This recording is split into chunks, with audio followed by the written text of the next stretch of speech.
Happy inDay, everyone. Thank you for coming. So by way of intro to me, for those of you who don't know, I'm Deidre Caldbeck. I'm on the business development team here at LinkedIn. It's really great to see everyone here. It looks like everyone's as excited and honored as I am to have Professor Christensen here with us today. As most of you know, Clay is the best-selling author of The Innovator's Dilemma, one of the most prominent and influential books of our time. Despite being published 15 years ago, Clay's theory of disruptive innovation continues to be referenced and applied to the corporate strategies of technology companies all over the world, and is probably most relevant to companies today. In fact, just this week at Fortune's Brainstorm Tech Conference in Aspen, one of the panels was titled Disruptive Innovation, Dogfight in the Cloud, and included CEOs from Box, Intuit, and YouSendIt. LinkedIn, of course, has very successfully disrupted the recruiting industry. That's the good news. The bad news is that if we don't continue to recognize the value of innovation and take risks, we leave ourselves open to future disruptive technologies. Professor Christensen followed his bestseller with 5 additional publications, including books that apply his frameworks to difficult social issues like education and healthcare. His most recent book, How to Measure Your Life, takes his impactful business teachings and applies them to an individual's personal life to ensure they can have a successful but also happy career, benefit from fulfilling relationships, and finally, as Enron's Jeff Skilling's classmate at HBS, Professor Christensen helps us ensure we can all live a life of integrity and, in his words, stay out of jail. Over the past decade, Clay has founded a management consultancy firm, a nonprofit think tank, and an investment firm. He's on the board of Tata Consulting Services, W.R. Hambrecht, and Franklin Covey. He's also a professor at Harvard Business School, where I was fortunate enough to get a seat in his very popular class and get to know him as an inspiring individual. Clay?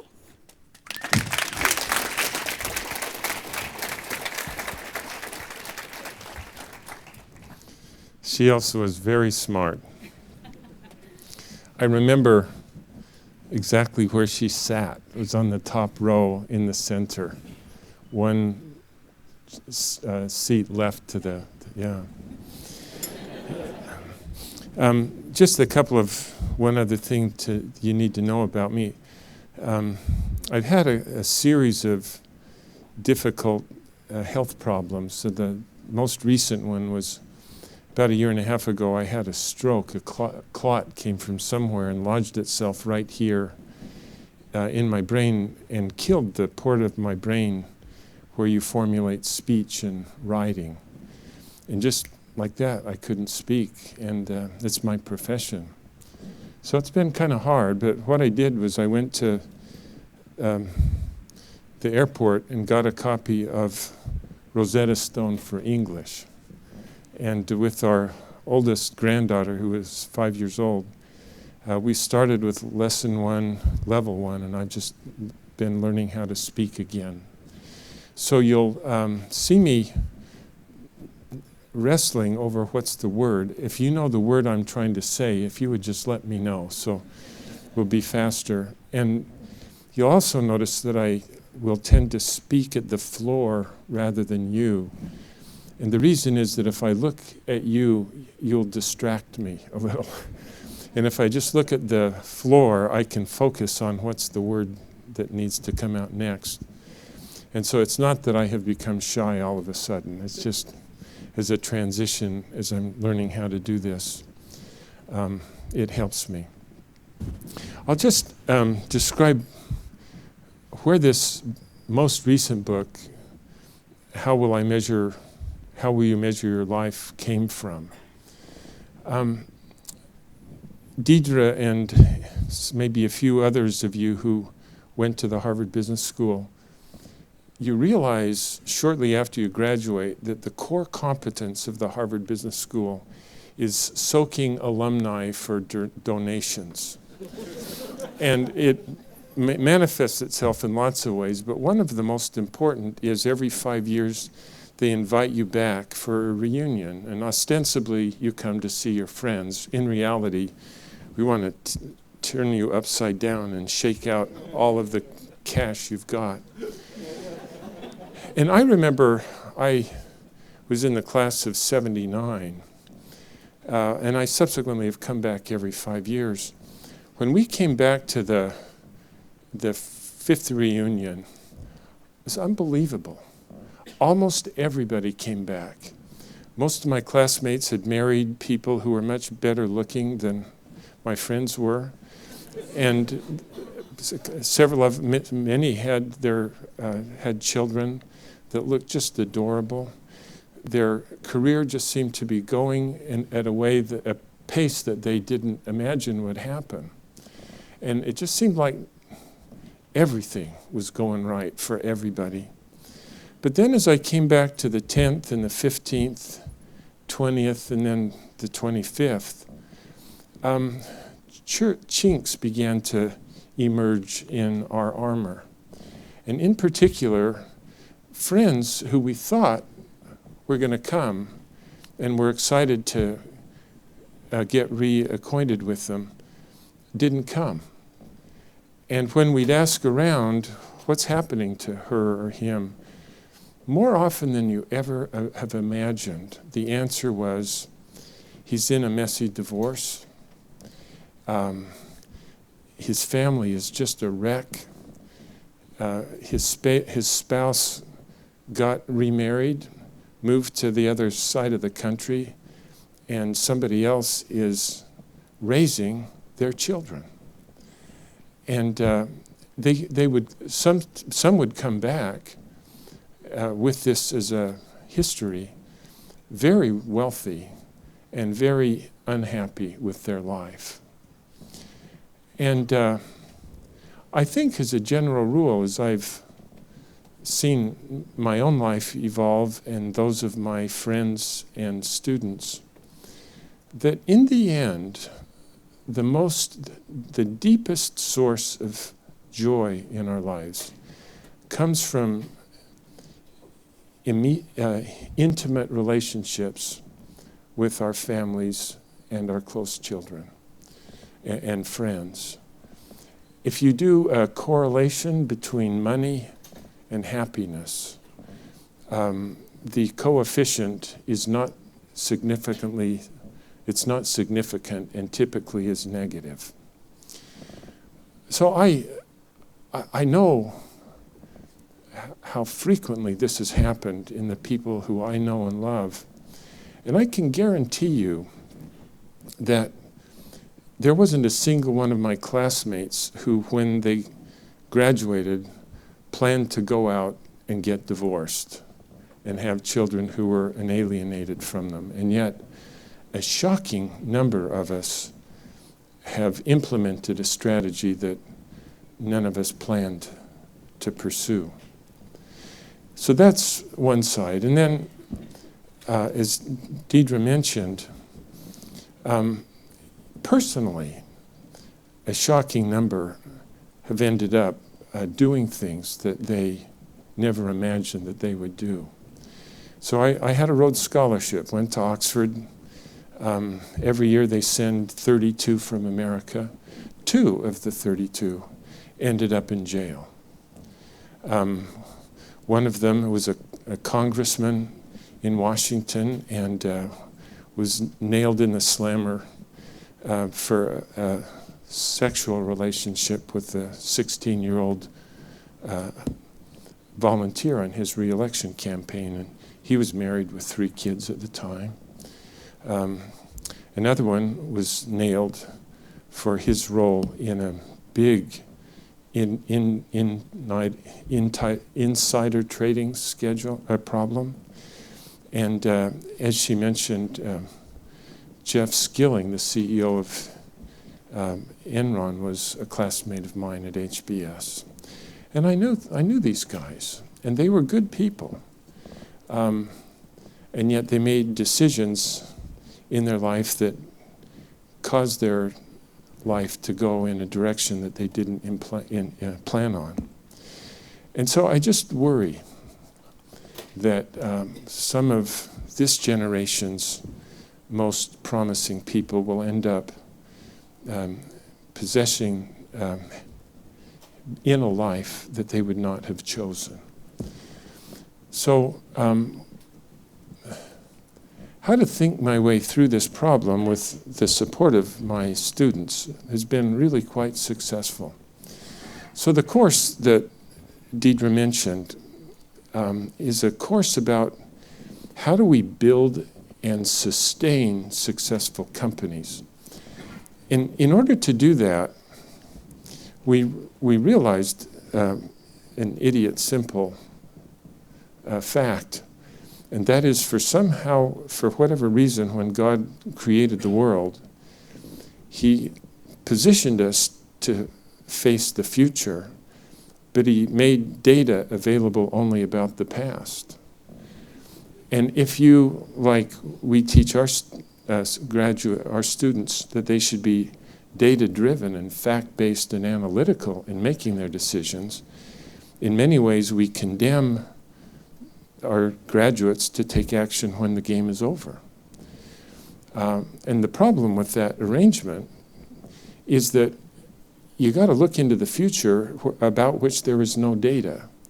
And either you have to do it in a crapshoot, or you need to have theories of causality. Because those of you who have history in science realize that when we call it something a theory, what it is a statement of causality, what causes what and why. And with my students over the last number of years, we've been trying to build theories of causality about the business side of enterprise, so that we could predict in advance that when we, as leaders, take action, we can predict with some certainty what will happen as the result of actions. And so what we did as a group of students is we spend the whole semester studying these theories of causality. And then we put them on like a set of lenses and try to examine a case about a company that is in a mess. And try to see through the lens of the theory, can we explain how they got into this situation? And then what actions would solve the problem and which wouldn't? And then the next day, we have another case about another dimension of a manager's job. And then we put that on like lenses, study a new case. And then we take those off and put on yesterday's theory to see, can we understand in a more holistic way how they got to where they are and what actions will solve the problems. And it's been quite a useful enterprise for us, as we've been trying to explain what's happening in society around us. Then the last day of class, what we've evolved into doing is, rather than looking through the lens of these theories at companies, we instead put them on the mirror and look at ourselves through these lenses. And where the question is, if I keep doing what I'm doing, what will the outcome be in my life? And if that's the outcome that I want in my life, what do I need to begin doing now that will take me in that direction? And so it's just been very enlightening to, I think, all of us. And as a result, with a former student and a woman who had been the executive editor of the Harvard Business Review, we decided to write a book called How Will You Measure Your Life? So if you wouldn't mind, I'd like to go through some of the theories in our research, quickly show how we have used them to understand companies, and then turn it around and share with you what we've been seeing about our lives. So the first theory is the theory of disruption, which changed my own life as this emerged from my doctoral dissertation. But it is a theory that explains why so many successful companies like you are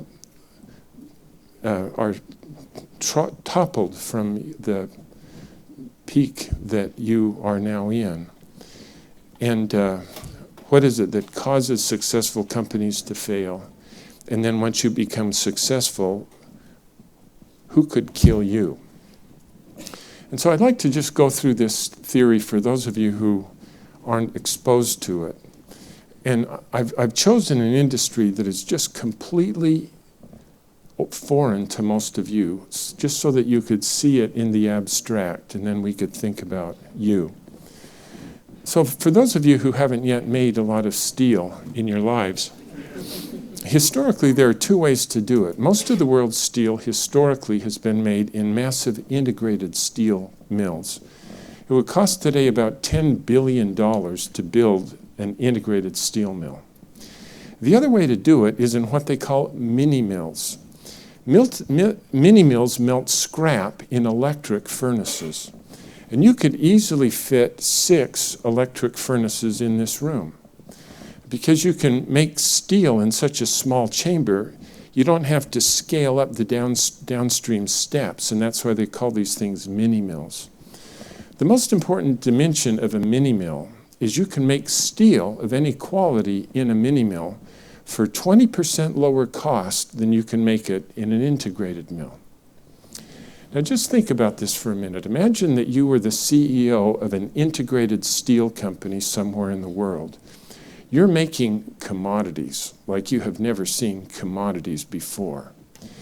Here's a technology, mini mills, which if you implemented it, would reduce the full cost of making your steel by 20%. Don't you think you'd implement that technology?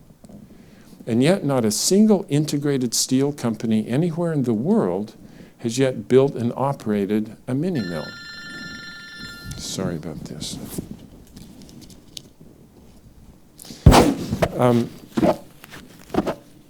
And this is my sense for why something that makes consummate sense has been impossible for smart people to do.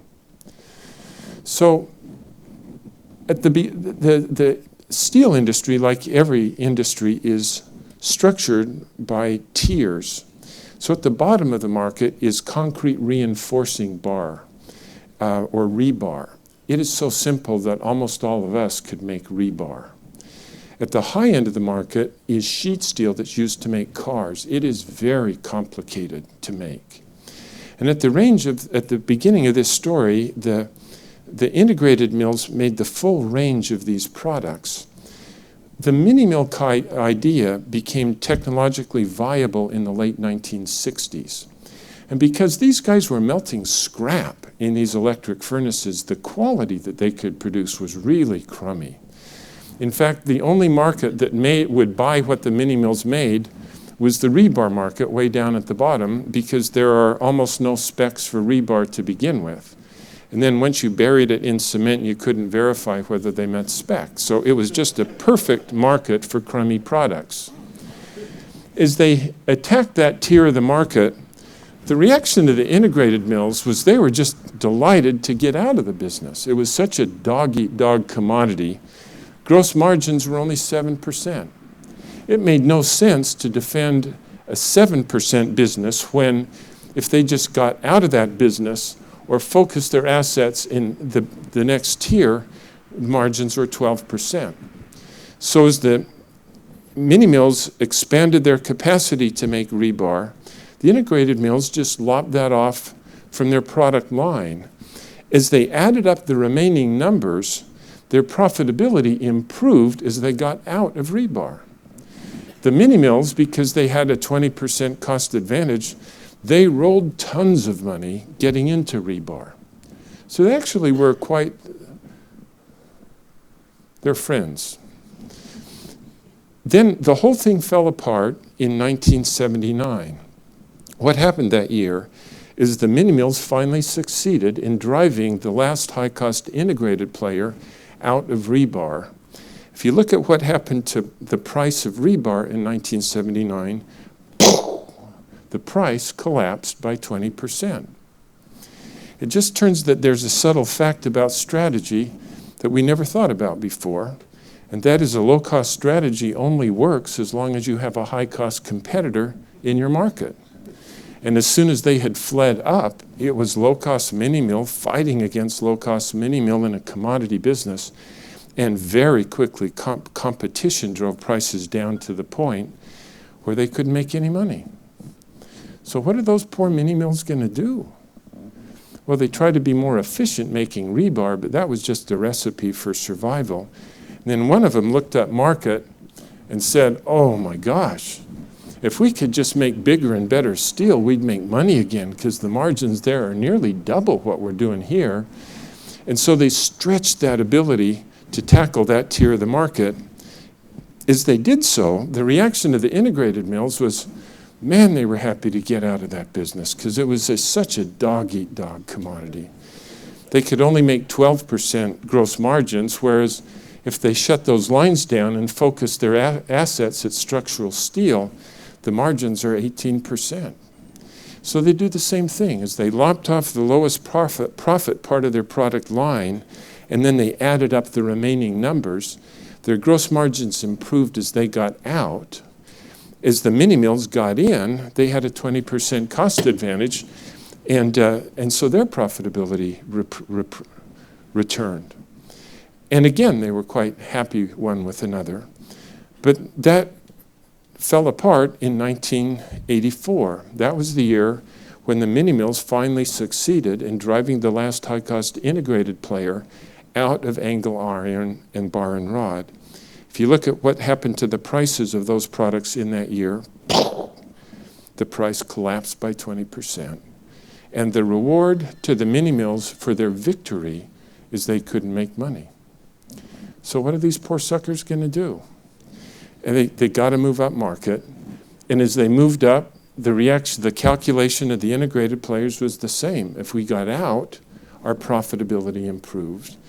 And so they did. And then as soon as they were gone, prices collapsed. What's Nucor going to do? They got to figure out how to go after sheet steel, where the margins are more attractive. And as they did that, the reaction of the integrated mills was to get out of it, out of commodity steel, and focus on specialty steels. And so this is where they are today. Today in North America, the mini mills account for about 65% of all production, and all but one of the integrated mills has gone bankrupt. Now you notice that I was able to tell the whole story without using the words stupid manager once, because there is no stupidity involved on either side of the equation. Every time the integrated mills got out of something, their profitability improved, and every time the mini mills got in, their profitability improved, and the causal mechanism behind this phenomenon of disruption is the pursuit of profit. And that's so you can predict with real certainty that if you're trying to start a new company and you think you can win by jumping ahead of the equivalent of integrated competitors in your market, and you can beat them by making better products that you can sell for better profits to their best customers, they will kill you. But if you come in at the bottom like this and pick up the people that they don't want to go after and then go up, you set up a war where your opponent is motivated to flee rather than fight you. And that's really why you guys are who you are, is because you're disrupting the providers of services and search and placing and so on, and a whole bunch of other things. Where else have you seen this happen, where somebody comes in at the bottom of the market and then cleaned it out going up? Solar panels is wrong. We talk about that. We wish it would be successful, but it's not. Yeah, Walmart has done it to Kmart. Hard drives, it's happened over and over again. In computers, it's happened over and over again. Any of you know a company called Toyota? You lose perspective, but they did not enter the Western markets with Lexus. But they came in the 60s with rusty little subcompacts called the Corona. And then they went from Corona to Tercel, Corolla, Camry, Avalon, 4Runner, Sequoia, and then a Lexus. And General Motors and Ford were making big cars for big people. And they would see Toyota coming up at the bottom through the 70s and 80s. They'd say, you know, we ought to go get those buggers. And so they designed products that were called Chevettes or Pintos, little subcompacts. But they would then compare the subcompacts with the profitability of making even bigger SUVs and bigger pickup trucks for bigger people. It made no sense. And so Toyota disrupted Detroit, and Detroit's basically gone. Who's killing Toyota? Hyundai and Kia, the Koreans, have stolen the bottom of the market from Toyota, not because Toyota's asleep at the switch. But why would Toyota ever want to defend the least profitable part of the business when they have the privilege of competing with Mercedes in luxury cars? And then Chery comes from China next. And seriously, we don't have to worry about it. Who's killing Oracle? Salesforce. And it's exactly the same thing going on there. And Cisco disrupted Lucent. And now Huawei is coming underneath Cisco. And it just happens all the time. Last question about this. If you go back to the biggest of the integrated steel companies, U.S. Steel or Bethlehem Steel, who decided that they were going to go out and get killed? What happened? Like, did the executives pull in the board and put together a plan for going off the cliff into bankruptcy? Seriously, who made the decision? Actually, the answer is nobody, right? But collectively, it was individual people making decisions which, when they were made, seemed to be tactical and inconsequential. I think today, I'm not going to sell rebar.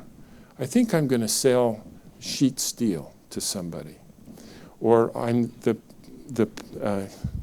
scheduler in a plant. I don't think we'll schedule rebar this week. We'll do something else. And all of these individual decisions were made in a way that seemed to be logical. But then in the end, it sums up to implementing a strategy that nobody intended to pursue. And for the companies that we just listed that are now being disrupted, it's happening even though the senior managers would never say that they want to be killed. But doing what the right thing is actually doesn't make sense if you look over the longer term. So if we put this and turn it around to try to examine what happens in our lives, you notice that the way these guys were measuring goodness on the vertical axis was gross margins. If I go after higher gross margins, our profitability improved. And how you measure the company makes a huge difference in what you will prioritize and what you don't. And you think about this in America, the last President Bush articulated that we will leave no children behind. And within about a year, they had to articulate, how will we measure leaving people behind? And as soon as they had this metric, the districts around America just went and started to teach to the test so that they would be measured as having not leaving people behind. Irregardless of whether that was the right metric or not, everybody always tries to follow on whatever metric life they're being measured. And so the choice of gross margins actually caused these people to get out of the low end and focus on the high end because gross margin percentage went up as they got out. So how do we measure our life? Well, I think that this is roughly true, that people who have a high need for achievement, which includes at least 100% of the people in this room, when we have an extra ounce of energy or 30 minutes of time, we will deploy those resources into whatever activity gives us the most tangible and immediate evidence of achievement. And what brings us this sense of achievement are our careers. Every day, we finish a project, ship a product, close a sale, get promoted, get paid. And our lives in our profession provides tangible, immediate evidence almost every day that we're achieving something. On the other hand, intimate relationships with our children and our spouses and close friends don't pay off on a day-to-day basis. In fact, those of you who have children observe this, that on a day-to-day basis, your children misbehave every day. And it really isn't until 20 years down the road that you can look at them and put your hands on your hips and say, we raised a great woman. But on a day-to-day basis, it just doesn't give us immediate evidence of achievement. And so when we have this extra ounce of energy or 30 minutes of time, our inclination is to invest on more time in our professions and plan that tomorrow I'll start to spend more time with my family. And it's the mechanism, it's the very same way these guys were deciding to invest in this rather than that. They implemented a strategy that they don't plan to implement in our lives. A great many people find themselves in unhappy families, even though they didn't plan it that way, because of the way they implemented their resources.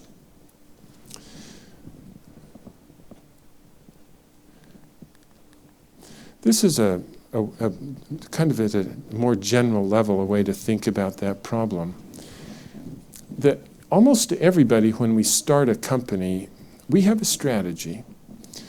In order to implement the strategy, we need resources. And so we get it funded, and then we decide what to invest in and what not to invest in.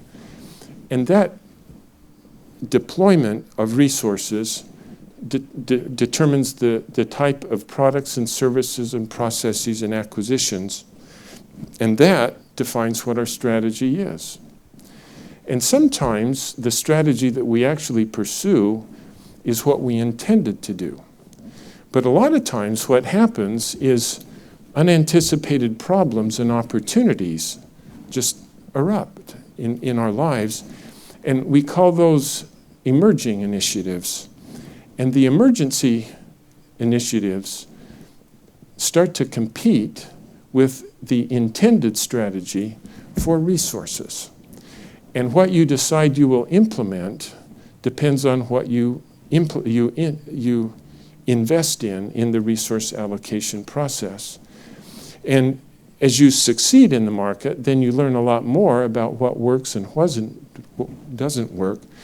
So for most companies, strategy is not an analytical event followed by implementation, but strategy actually emerges 24/7 as people decide on an incremental basis, individual by individual, what we will prioritize and what we won't. And this is a kind of a generalized summary of what happened in this steel company. Ultimately, as you decide what you invest in the resource allocation process, priorities get embedded in the company's profit formula. And so the reason why the steel companies measured profitability by gross margin percentage is everybody inside and outside the company measured profitability in this way. And that then determined what you can prioritize and what you can't prioritize. So how do you deal with this problem? This is the way Clay Christensen decided to do it. In my first job with a consulting firm in Boston called the Boston Consulting Group, about a month after I started with the company, the project leader that I was working for came to me on like a Tuesday and said, Clay, just so you can plan on this, on Sunday at 2 p.m. we've got a big team meeting because we've got to put together everything we have for a big meeting next Monday with the client.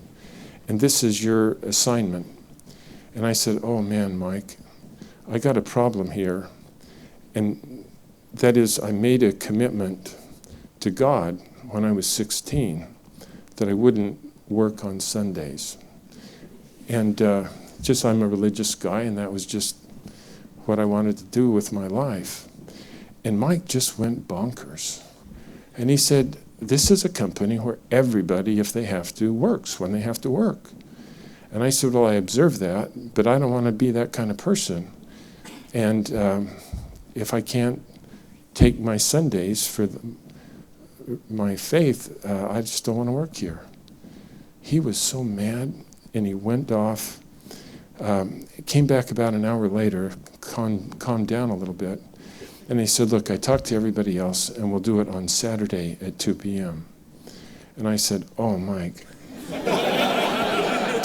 I got a problem because I made a commitment to my wife that I wasn't going to work on Saturday. That was a focus on our family. And Mike went off the deep end on that one. And he said, if you're married and you take a job with this company, you got to know what goes first. And I said, well, the reason I'm in trouble is because I know what has to come first, and I can't come to this meeting on Saturday. And he said, everybody works on Saturday. And I said, but I can't. Anyway, he went off even madder, came back an hour later, and he said, do you by chance work on Fridays? Anyway, so it worked just fine. And I've thought about this a lot because if I had just that one time said, just this once, in this particular extenuating circumstance, I'm going to break my standard and do it. The problem with that logic is my whole life has been an unending stream of extenuating circumstances. And I realize that I need to stand for myself. Whatever my standards are, it's easier to keep that commitment 100% of the time than 98% of the time. And that has been, although those were just silly little meetings 30 years ago, they have proven to be two of the most important decisions I've ever made. And it became known in that company that if Clay Christensen is on your team, he doesn't work on Saturday, he doesn't work on Sunday, he's gone out of here by 6 p.m. Nobody ever asked me to work on Saturday or Sundays or evenings after that. And I also believe that, again, this is from a perspective of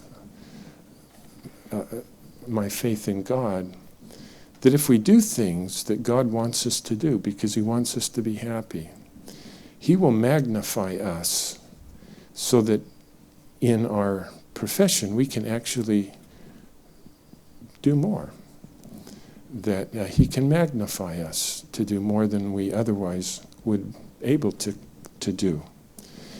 Anyway, that's one set of thoughts about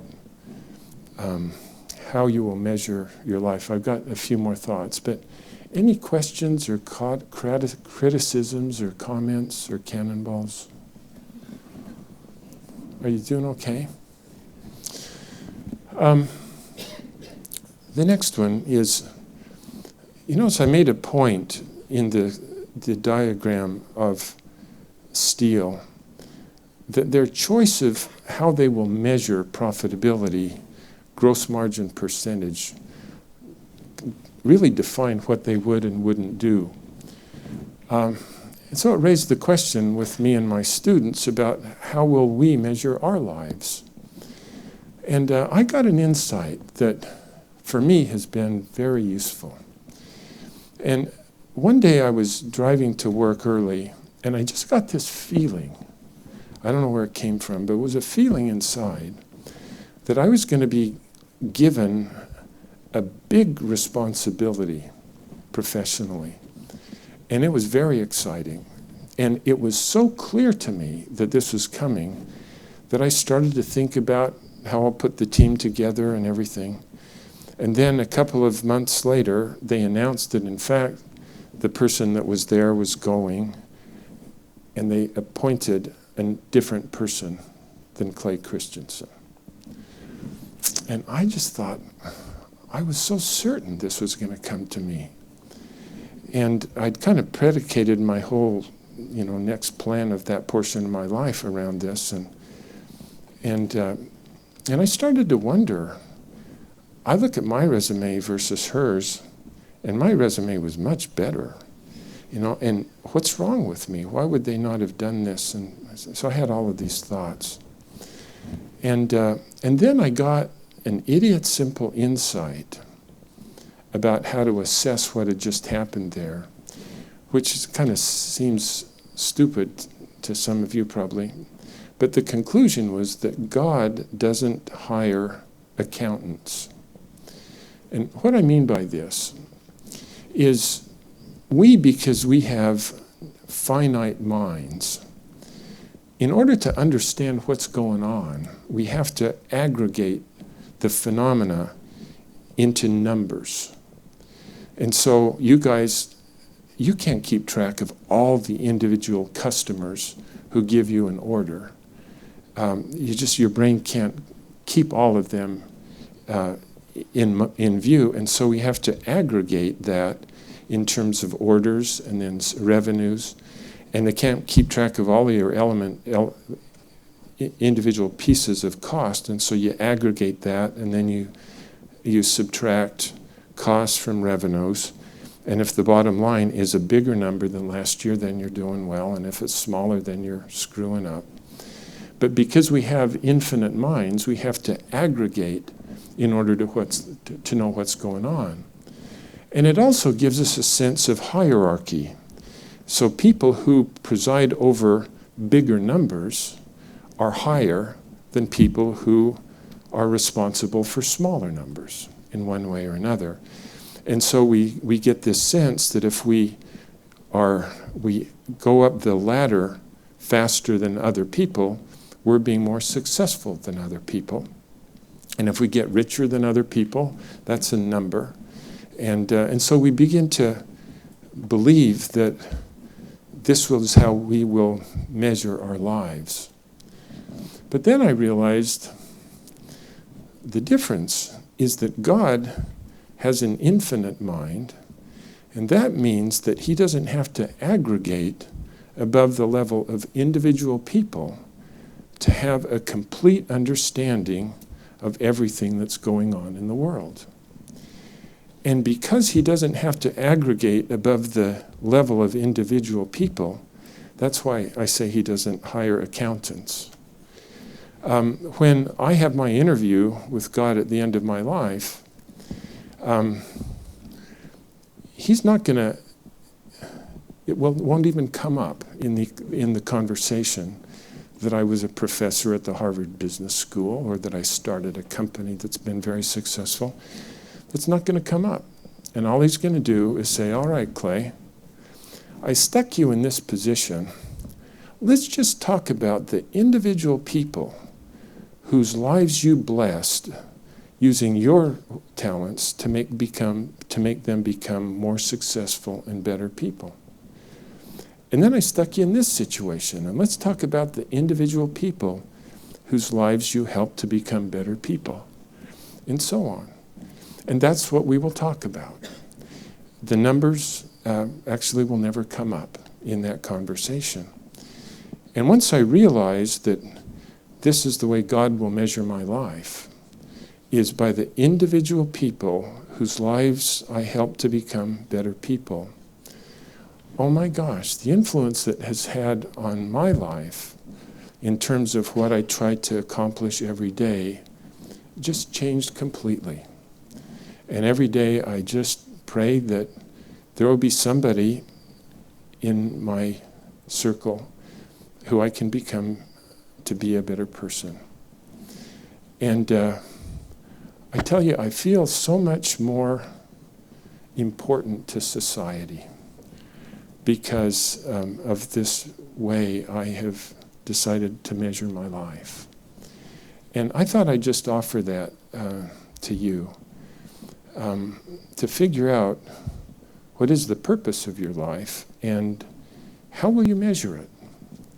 Because understanding the measure will make a very big impact on what you do. Should I keep going? Do you have questions or comments? Okay, I'm sorry to...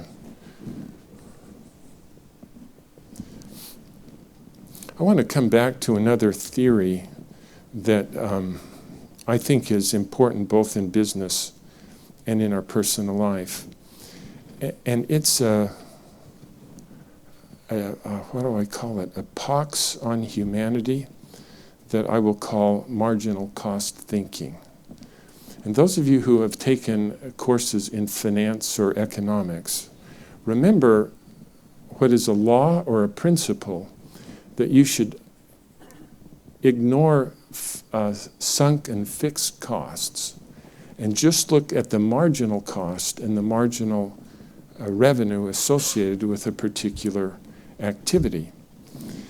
And the reason why that's so critical is that if you're an established company like LinkedIn and you're looking at the starting of a new business, maybe something that would be disruptive to yourselves, if you use the logic of marginal cost thinking, it causes you not to do what you should do.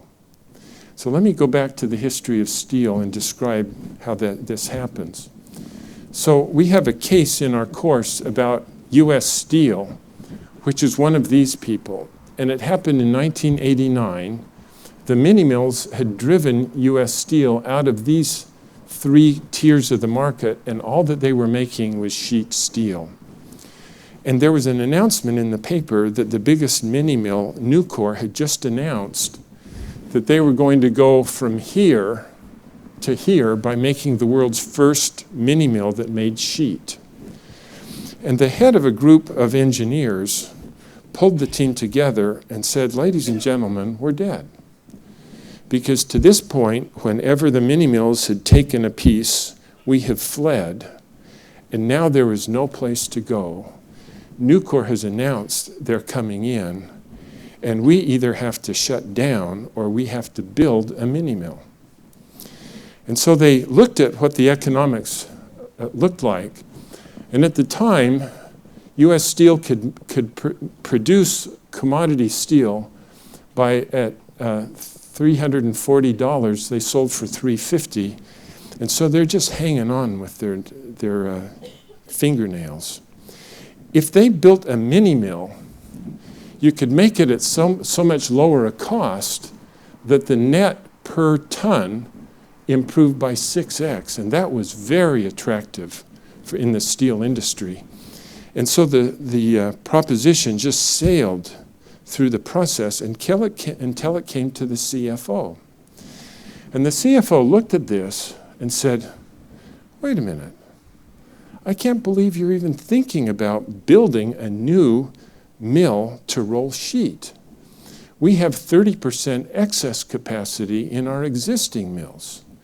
If you want to run another sheet of steel, do it in our existing mills, because the marginal cost of producing that is only $15, and you could sell it for $350. So you do the math. Does it make sense to create something new or just to use what we have?" And the engineers looked at it, and they were just so ashamed that this had never occurred to them. And so they just decided not to do it. Well, then subsequently what happened is none of the salespeople wanted to sell this low-end sheet. And if you cut the price on 1 ton in order to fill the excess capacity, you had to drop the cost on every ton. And it just made no sense to do it. And so they ended up without a new mini mill.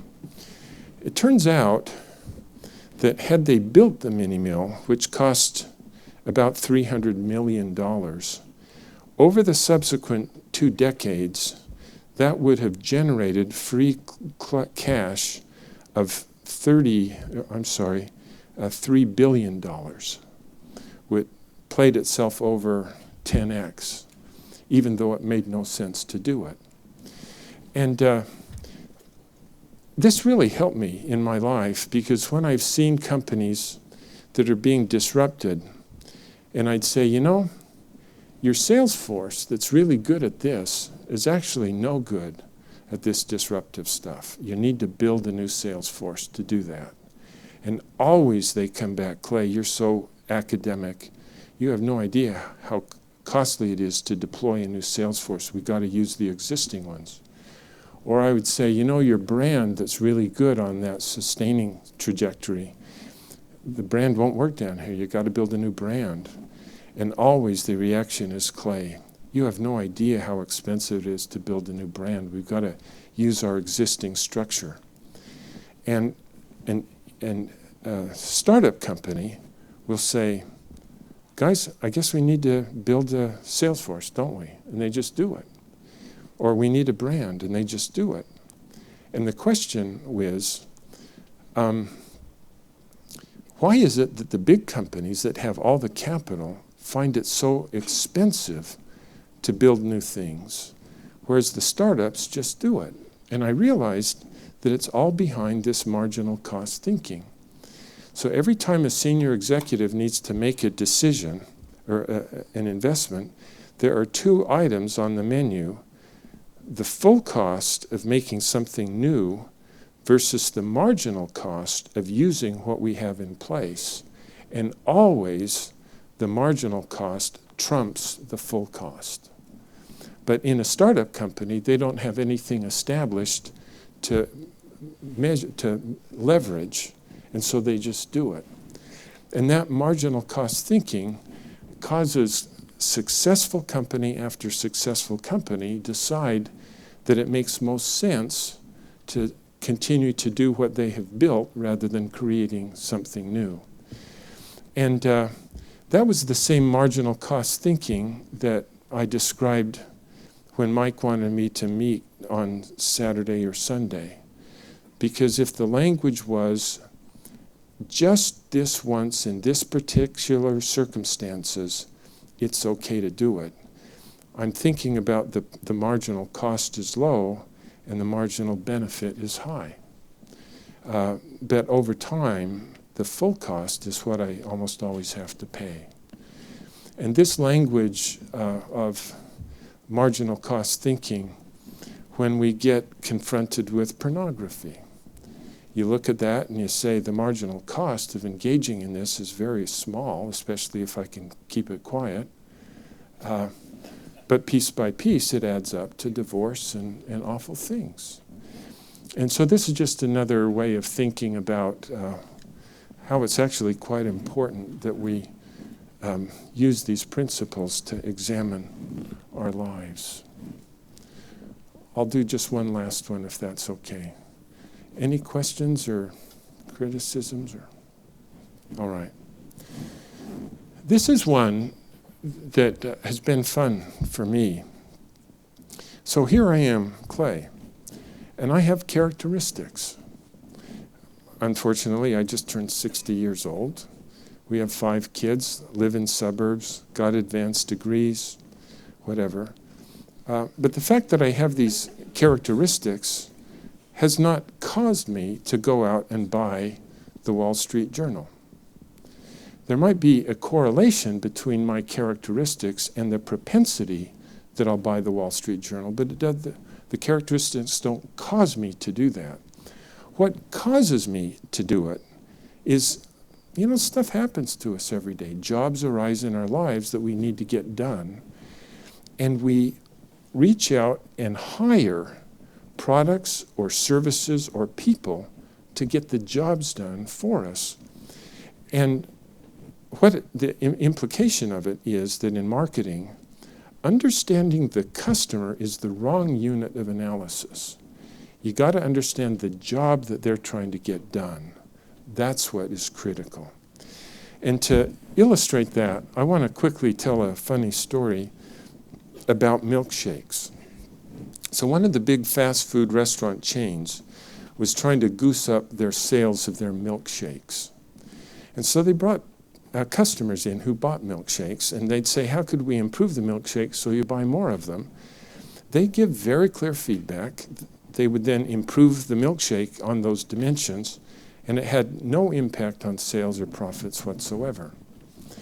So we convinced them that that's the wrong way to think about the world. You need to understand what's the job that they're trying to get done that caused them to come here to hire a milkshake. So a colleague and I stood in a restaurant for 18 hours one day and just took very careful notes on what time did he buy it? These are almost all males. What was he wearing? Did he buy other food with it? Was he alone? Did he eat it in the restaurant or go off with it? And it turned out that nearly half of the milkshakes were sold before 8:30 in the morning. They were always alone. It was the only thing they bought, and they always got in the car and went off with it. So to figure out what the job was that they were trying to do that early in the morning, we came back the next day and stood ourselves outside the restaurant so that we could confront these people as they emerged with their milkshake. And in language that they could understand, essentially it'd say, excuse me, please, I got a problem. What job were you trying to do that caused you to come here at this awful hour to hire a milkshake? And as they would struggle to answer, I'd say, well, look, think about the last time you were in the same situation, needing to get this same job done, but you didn't come here to hire a milkshake. What did you hire? And it turned out that they all had the same job in the early morning, and that is they had a long and boring drive to work. And they just needed something to do while they were driving to keep themselves from falling asleep. One hand had to be on the wheel, but somebody gave me another hand and there wasn't anything in it, and I just needed something to do while I'm driving. And I'm not hungry yet, but I know I'll be hungry by 10 o'clock, so I also need something that would just thunk down in my stomach and stay there for the morning. Good question. What do I hire when I have this job to do? I never thought about it before, but last Friday I hired a banana to do the job. Take my word for it, never hire bananas. They're gone in 3 minutes. You're hungry by 7:30.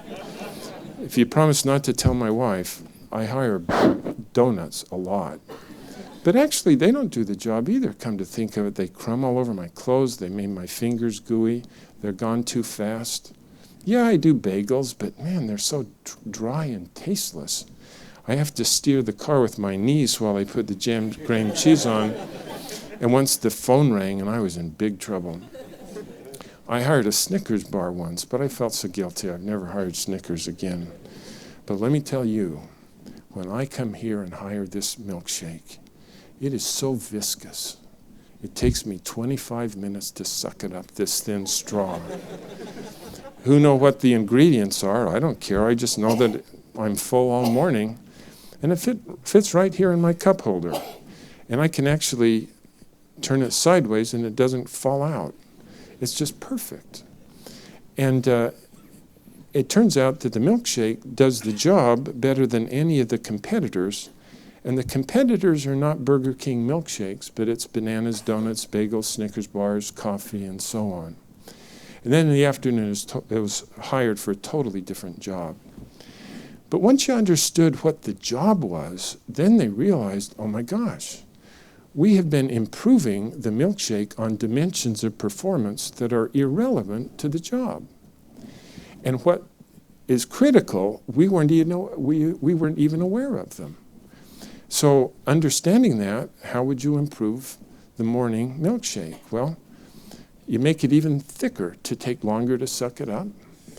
You would stir tiny chunks of fruit in it and make it different every day. Not to help them become healthy, because they don't hire it to become healthy. But you're just driving along and go, and it brings unpredictability to a normal routine.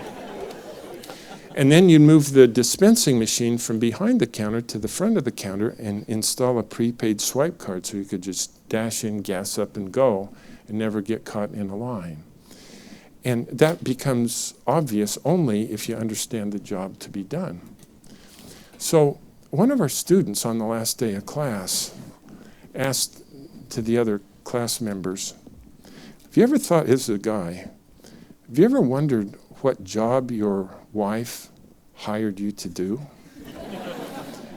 And as we thought about it, I started to think about in my own life, do I understand what's the jobs in Christine's life for which she might hire a husband?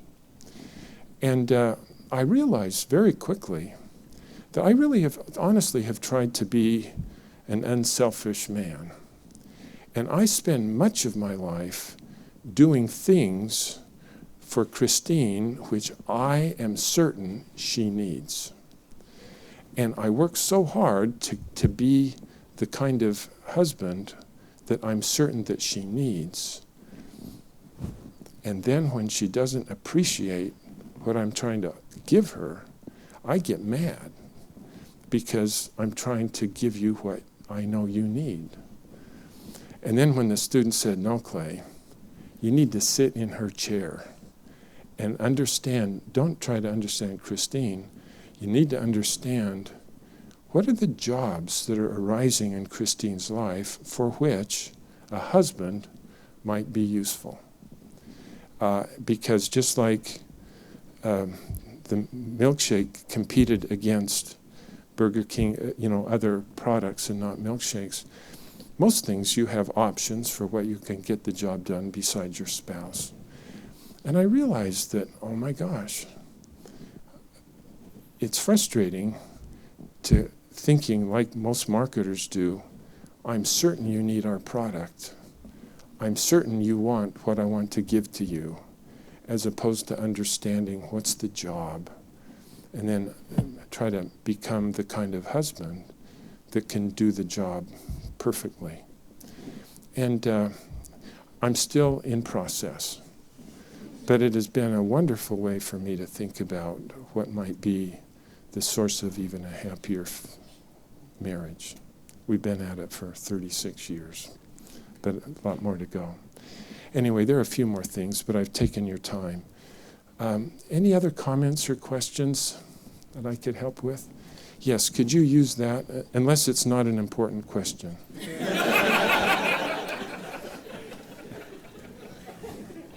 We better maybe just have these two, and then... Yeah. So I was wondering if you've thought about countries, the way that you've articulated the differences between startups and established companies. Some countries have a lot of investment that's already happened, a lot of infrastructure that they've built out. Yeah. And they're trying to expand that in some kind of way to optimize their marginal costs. Other countries, startup countries, countries that don't have a lot of infrastructure, are looking at available technology and building something new, and they don't really have to worry about marginal cost, and that gives them an advantage. You can roll out entirely cellular-based telephone system. You can build all of your trains as high-speed rails, etc. Yeah. So I was wondering if you could speak to that issue a little bit. Boy, it's a very important insight, and you're exactly right. So in the competition amongst nations, there are two things going on. One is truly disruption. So if you look at why Japan's economy was so robust through the 70s and 80s and then died in the 90s in our century, the reason is that Japan's companies disrupted America's manufacturing base. It wasn't just Toyota, but one after another, they disrupted us. And then Korea, Taiwan, and Singapore came in at the bottom of the market and disrupted Japan as their products hit the high end. And then comes China and India, and now Vietnam is already doing it to those guys. So that's one explanation of the macroeconomic impact of microeconomic disruption. But then the other one is very important, because if you're growing, then you have to keep adding capacity. And every time you add capacity, you implement whatever is the latest technology. And if you're not growing and there's a new technology, the calculus is that the marginal cost wants you to stay with what you have. And so it's a very punishing reality that we think that growth is the consequence of good technology and smart people. But in reality, growth is an input to being able to sustain success because of the marginal cost thinking. It's a magnificent summary. So thanks. Thank you. Hi. A question about, you were talking about and when you're thinking about developing products and services, the job that they serve. Yeah. How do you resolve the inherent conflict that you often see, particularly in larger or more established companies, where a product or service may be addressing a customer job, but they may also be serving a job that the company itself needs to address? People talk about it in terms of a strategy tax, that there is Microsoft often encounters this. I think there are other, there are times even with our own products where we talk about these issues where there may be different jobs that something tries to address, whether it's an internal job and goal versus an end customer goal. Yeah. Well, this is a great question. I think you want to just separate the two jobs. And as a general rule, I don't mean to be disparaging but there's a class of humanities that we call marketers. I don't know if you've ever met them. But they exist when you're developing a new product that doesn't do what the customer needs to do. And so you hire marketing people to convince the customer after the fact that they need what you decided they need. It is marketing is done much more productively if they're part of the development of the product, inputting to that, decide what the job is. And if you do that well, you don't need marketing. You need... I think there's just a potentially difference between sort of things you want to do to drive network effects versus things that are good for the individual. So this may not be something that's good for the individual, but if the individual does it, it's good for the whole. So that conflict, more than I don't understand the customer. Yeah. Well, this is the way I try to think about it as separate questions. Because if you do something for the network effects, in all likelihood, it will never have that impact if it doesn't do the job of the person who is the customer who has to buy it. And then once you understand that, then you could add characteristics to the product or service to have the second level effect, provided that it doesn't compromise in any way its job to be done. But I think that that's correct, that it has to be a serial decision and not a parallel decision. It's a great question. Last one, and then we better let you go back. Thank you very much for coming here, first of all. I have a question about what you were saying, both at the personal level and the company level. It seems like a lot of what you are talking about is about essentially managing change in a certain way, right? So we have all those disruptions coming in, both at the personal level and in organizations. Are there, in your experience, things that companies do and individuals do that make them better at foreseeing what's going to happen, at managing situations like, for example, the steel situation, and don't allow themselves to get there? Yeah, it's a great question. And I don't know the answer yet. I'll tell you where my mind is at this point in time. And that is, in my personal life, by actually allocating chunks of my energy and time to my family and to God and to my profession is the best solution that I can find. A secondary one is I try never to work alone, but to anything that I do with my children. So rather than buy nice homes, we've bought run-down homes that we have to fix up ourselves. And every time I do something, I do it with the kids. And working together is, we've had wonderful times together. So in trying to organize my life, I've tried to put the job to be done all on the same field, if that makes any sense. In a corporation, the evidence is very strong that if you try to disrupt yourself from within the mainstream organization, the probability that you can succeed at the next wave is zero. It has never happened. And the only way you could do it is you have to set up a completely independent business unit because it needs a different business model. And it's critical because you will never get an email from the people at the top saying, guys, last Friday we got disrupted. It's a process, not an event. And if you, the new one begins and really becomes defined while the core business is at the top of its game. If you wait until this is in trouble, then this game is over. And that's why you need to do it in parallel. So I hope that's useful. Well, you guys, you've wasted a good hour on an important afternoon, but I'm grateful that you take the time to spend this with me. And if I could be useful, I just work at HBS. And so let me help in whatever way we can. It's a great company, and you're wonderful. Well, thanks so much.